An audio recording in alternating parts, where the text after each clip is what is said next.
Nagka-alerto sila.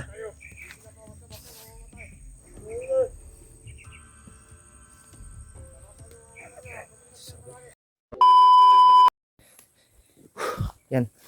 Yan mga tol. Ay, medyo malayo-layo yung nalakad namin. Jo, relax sa unahan jo. Mao man ka ni imong ingon nga dalan. Itong ha? Yung daanan na papunta kay Julius. Alam ni Jojo yung area tol na pinagdaanan daw ni dinala ni Commander Amaw. Malayo yung nalakan namin. Medyo malayo na. Diyan na ba? Malapit. Ha? Yung Julius dito. Gani no. Salo sa iyo na area. Ito yung area na to. Oo. Pero layo-layo pa. Malapit na lang. Malapit na. Sana makita natin no. Sana makita natin si Julius. Dito daw dinaan si Julius tol sa area na to. Alam ni Jojo kasi kasama siya doon nung hindi pa kami nagkita. Hindi pa siya na ano ng kuan ni Commander ba. Bago siya humiwalay kay Commander. Ay dito daw nila dinaan si Julius. Yun. Ay nagpapasalamat tayo na hindi kami nagkahiwalay ni Jojo. Magkasama pa rin kami. Ipagdasal niyo tol yung kaligtasan namin dito sa bundok. Lalo na sa mga kasamahan din namin, sila Kuya Bads, sila Janre, at si Edward. Sana tol makita namin sila dito, sila Kuya Bads, dahil nandito na sila sa bundok at magkasama kaming lahat para iligtas si Julius ba. Sana magkikita kami. Okay ra ka diya, Jo? Okay ra ba? Pahaway sa tadyo, layo kitong gibaktas Jo ba? Nanakit na kung bagtak og nilakaw. Malayo na yung pinanggalingan natin, Brad. Sa ngayon parang hapon na siguro ba, kanina pa tayong umaga naglakad. Oo nga, hapon na ito. Ngayon lang kami nakapag-video tol dahil kanyang umaga nag-charge kami ng cellphone namin. Charge ko yung cellphone ni Julius dahil may power bank naman tayo dito. At ngayon lang kami nakapag-video dahil para hindi kami malukit ba kung saan kami, dahil yung ibang bandido ay naka kasi tol, naka-monitor, may monitoring sila. Kaya hindi tayo mag-video kung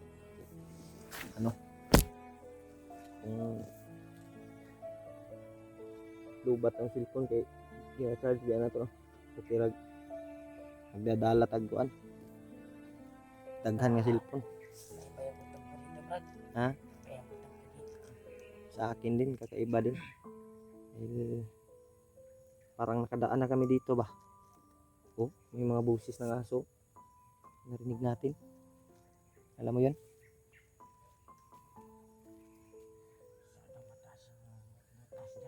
Ha? Malalim na, parang bangin yan. Huwag kang mag-alala, Jo. Sana makababa tayo para ano natin yung pamilya mo.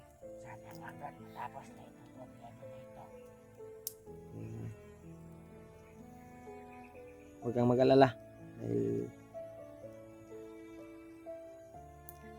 pagpalain tayo ng Panginoon. At yun, kagabi ay nagdasal kami ni Jojo para maiwas kami sa anumang kapahamakan na dumating. Lagi kaming nagdarasal tol. Sa bawat lakbay namin ay pinapanalangin namin na hindi kami mapapahamak at iligtas kami sa Panginoon. Lalo na kay Lolo Ambo. Nandyan at gumagabay sa atin. Sana ay alerto lang sa paligid, Jo.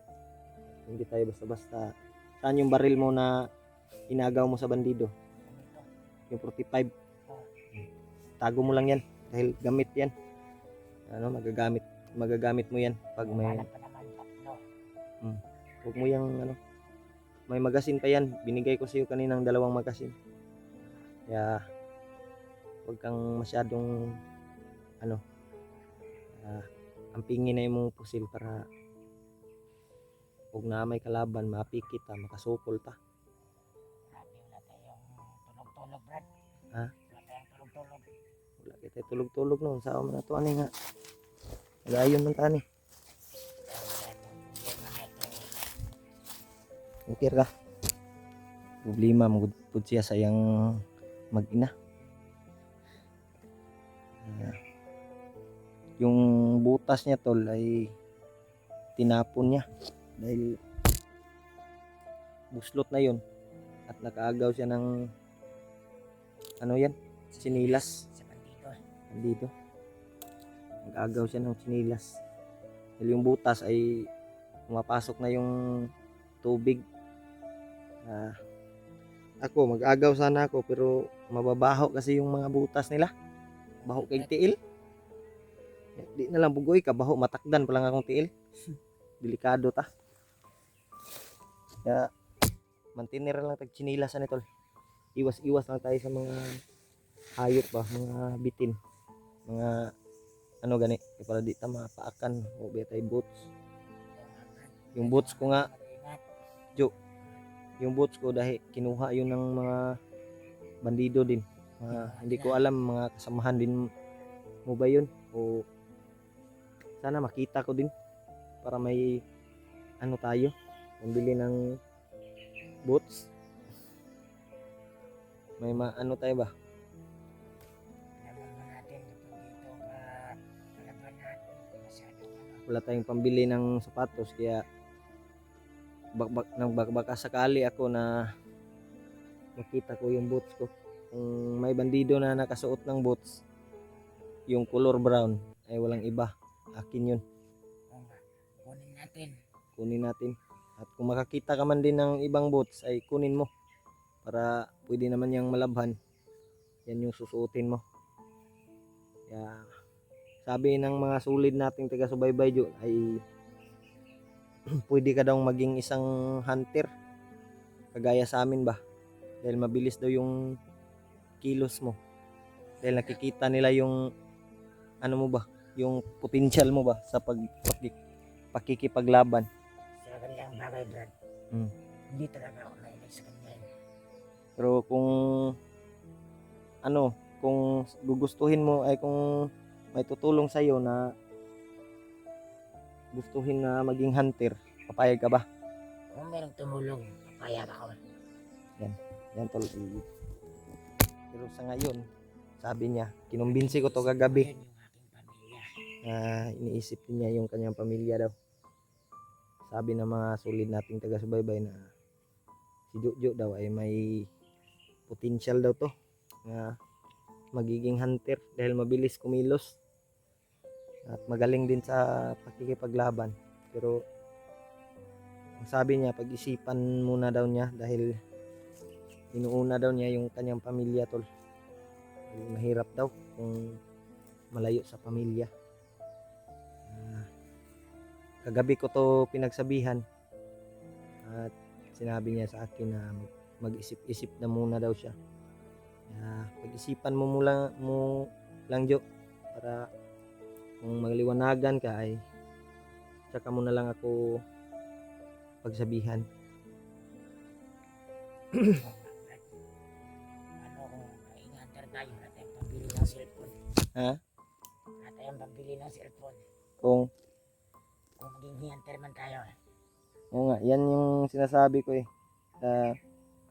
Kung may magbigay sa'yo ng cellphone, di, pwede ka nang maging hunter. Tumulong. Handa akong tumulong sa inyo, Brad. Ganit. Ganyan man lang aking trabaho. Pero Handa akong linisan. duha-duha palagi mong huna-huna, no?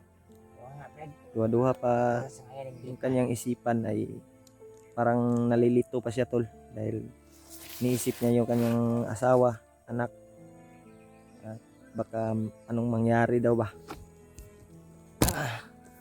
Yan ay taod-taod jo ay hinahinay ta jo asam to dapitan nga dyan Andre Dali. sa unahan. Dali sa unahan. Sige ako rin magdala ng cellphone ni Kuan Rod para ikaw mo yung magmasid maguna ba, ha? Ikaw yung magmasid, ikaw yung mag front sa akin Daanan. dahil alam mo yung bawat dito, bawat sulok ng daanan. Siya yung magiging ko tol, guide ba. Siya yung pero ako yung maghawak ng cellphone ni Julius para dito among lakaw kung may kami, may sagupa kami o wala. Kaya tol, alerto lang talaga Jo. Alerto lang tayo sa bawat kilos at bawat lakad natin, baka may mga nakaharang na mga landmine o mga patibong ba, delikado ta, mga ipit ta diya saman padayon ta. Hindi lang cellphone be, ikaw yung mauna. Ako yung magdala sa cellphone ni Julius. Yan tol. Ay kung pwede silent killin mo ha. Huwag ka lang magpaputok yung baril, isipti mo muna bago ka patuloy. Ito na tol, ay patuloy kami. Hinahinay lang Jo. Diyan maka yung daanan. Ha? Diyan nga diyanan. Ayaw lang kopyan sa akin ba. Huwag kang magpaputok ha. Pag maraming kalaban, baka mabulabog tayo.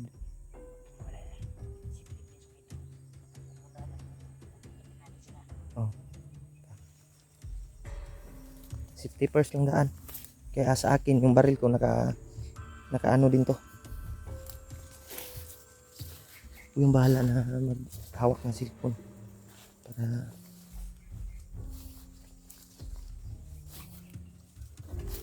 saan tayo? Dito. Diyan tayo.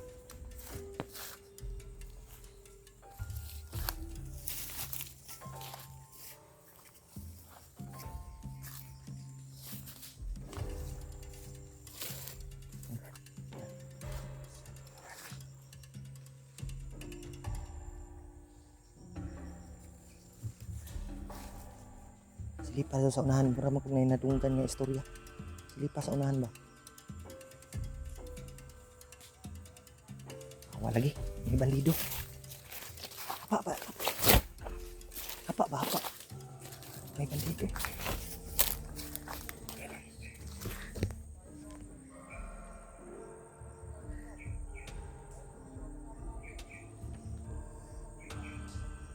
Lagi bay.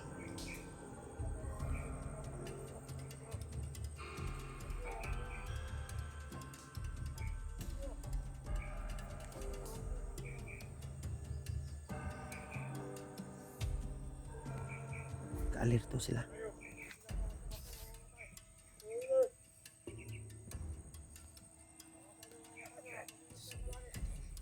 Wag.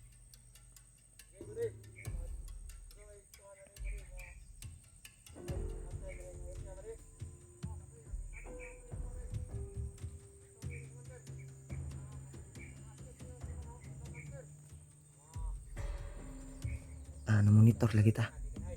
Namonitor tayo. Paakyat to.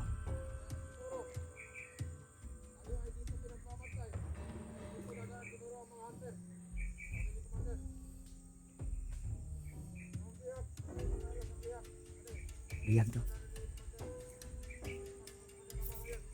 Bit-bit daw ni Commander Amaw si Julius. Bit-bit daw ni Commander Amaw.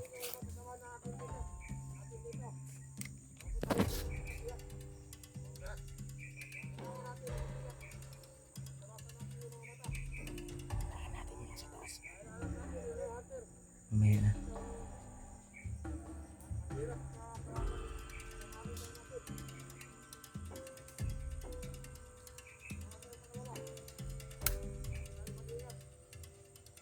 Huwag ka kumpiyansa.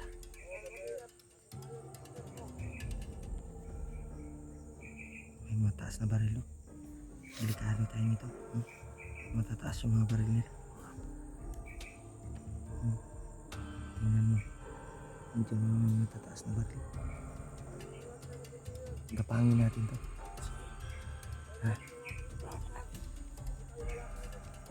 Gapangin natin to. Alerto ka, Jo. Plano natin. Ikaw yung front. Isa-isahin mo patayin yung kalaban para hindi tayo silent kill lang.